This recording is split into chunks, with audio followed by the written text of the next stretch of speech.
Yeah, I think in the midst of the global crisis that we are facing, we need very strong regional blocks of the strong and most powerful emerging market economies. And BRICS is a very important economic bloc. It just needs to get its economic act together. The current economic challenges and crises facing most big BRICS countries are actually not good at all. They don't augur well, but I still believe that BRICS has got a huge potential to be able to be a powerful and positive force for good in the global economy and also in the regional economies of the respective BRICS members. South Africa plays a key role, is the most industrialized and the best economy in sub-Saharan Africa. Brazil is the economic giant of Latin America. China is the Asian economic giant. And Russia has got challenges, but it's got lots of potential too. India is in a relatively good space economically and politically under the leadership of Prime Minister Narendra Modi. I think we need leadership. We need leadership that puts the economy above all else, economic growth, job creation, more and more intra-BRICS investment, and also inter-BRICS investment. That's what's required. We need the policy architecture in BRICS countries to be improved. In some of the BRICS countries, some of them are still closed economies, and they need to open up. The markets like Russia and India and China, they're not as open as they should be.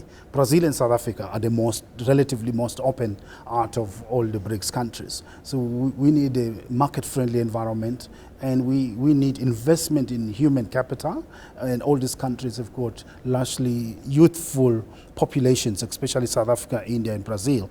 Have got lots of opportunities. China has just gone the two-child policy as well. You're going to see a demographic dividend coming out of that new policy in China as well.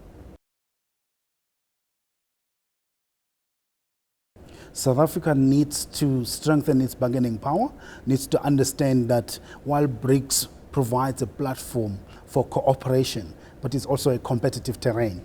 South Africa needs to know when to compete with BRICS peers and also when to collaborate with them. And more importantly, I think South African companies and South African entrepreneurs need to know what exactly do they want from BRICS, because BRICS countries are not going to come to South Africa and hand over things in a silver platter. You need South Africans to leave South Africa, go out there, hunt for the opportunities in the BRICS countries, use their bargaining power to be able to access and leverage those opportunities. That's a very important question. One thing we need to understand is that China is driven by its national economic interest.